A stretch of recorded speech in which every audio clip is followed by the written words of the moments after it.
भारत के super hero कहे जाने वाले जयशंकर ने ऐसे कूटनीतिक चाल चली कि दुनिया बेबस है और भारत को थक हार कर नेता मानना ही पड़ रहा है। ये भारत की विदेश नीति में पहला अवसर है जब भारत दुनिया को उसी के मंच से आंखें मिलाकर बात कर रहा है और सही क्या है और गलत क्या है ये बता रहा है। चाहे अमेरिका हो, चीन या फिर रूस हो, दुनिया का कोई और देश ही क्यों ना हो, भारत आतंकवाद के खिलाफ है, मानवता का प्रहरी है और विश्व बंधुत्व की भावना रखता है। अगर भारत की स्वतंत्रता में कोई बाधा बनेगा तो सबक सिखाया जाएगा और अगर कोई देश किसी तीसरे देश को परेशान करेगा तो उसको भी हम जवाब देंगे, चाहे वो मेरा कितना भी खास क्यों ना हो। हम बताएंगे कि आप दोस्त गलत कर रहे हो, आपको गलत काम नहीं करना चाहिए।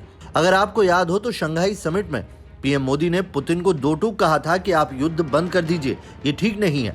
पीएम ने यह भी कहा था कि युद्ध से कुछ हासिल नहीं होने वाला है। एक्सेलेंसी, मैं जानता हूं कि आज का युग युद्ध का है नहीं और हमने फोन पर भी कई बार आपसे इस विषय में बात की है कि डेमोक्रेसी और डिप्लोमेसी और डायलॉग, ये सारी बातें ऐसी हैं कि जो दुनिया को एक स्पर्श करती है।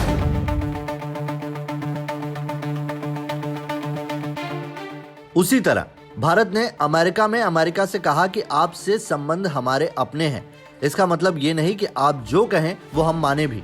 रूस से हमारे संबंध अपने तरीके के हैं, इसीलिए हम वही करेंगे जो हमारे हित में है। अब भारत ने अपने एक और दोस्त इजराइल को फोन किया और कहा कि हम आपके साथ हैं, चाहे जो भी हो जाए दोस्ती बरकरार रहेगी। जी हाँ, इजराइल में सत्ता परिवर्तन के बाद बेंजामिन नेतन्याहू फिर से पीएम बने हैं।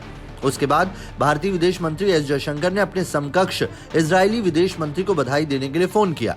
दोनों ही नेताओं के बीच भारत इजराइल संबंधों को मजबूत करने को लेकर बातचीत हुई। इजराइल के नए विदेश मंत्री एली कोहेन से बात के दौरान मुक्त व्यापार समझौते को बढ़ावा देने के तरीके और खाद्य और जल सुरक्षा क्षेत्र की परियोजनाओं समेत कई मुद्दों पर एस जयशंकर ने उनसे बात की और द्विपक्षीय संबंधों को मजबूत करने के तरीकों पर चर्चा की। इजराइल के विदेश मंत्रालय ने एक प्रेस विज्ञप्ति जारी कर कहा कि जयशंकर ने कोहेन को पदभार ग्रहण करने पर बधाई दी है।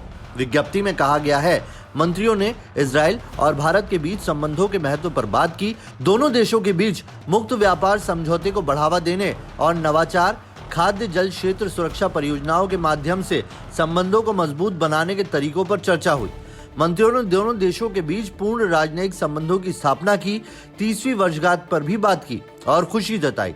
इजराइल, भारत, संयुक्त अरब अमीरात, अमेरिका के बीच सहयोग में इजाफे के लिए 2022 में आयोजित किए गए कार्यक्रमों को लेकर भी चर्चा की।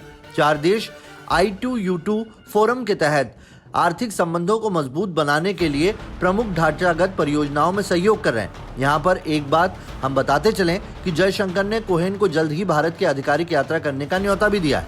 फोन पर हुई बातचीत के बाद जयशंकर ने ट्वीट किया, इजराइल के नए विदेश मंत्री एली कोहेन से बात करके अच्छा लगा और लिखा कि हमारे सहयोग को आगे ले जाने के लिए उनके साथ काम करने को लेकर हम उत्सुक हैं।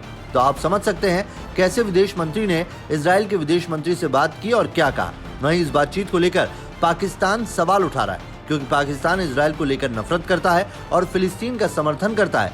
लेकिन भारत की बढ़ती ताकत को नकारा जाना आज की तारीख में मूर्खता ही होगी, क्योंकि अब भारत रुकने वाले देशों में नहीं है और अब भारत किसी के रोकने से रुकेगा भी नहीं। इससे इस बात को समझा जा सकता है कि भारत क्या कर रहा है और क्या करने वाला है। अब देखना होगा जब कोहेन भारत दौरे पर आते हैं तो भारत इजराइल रिश्ता कहां तक पहुंचता है।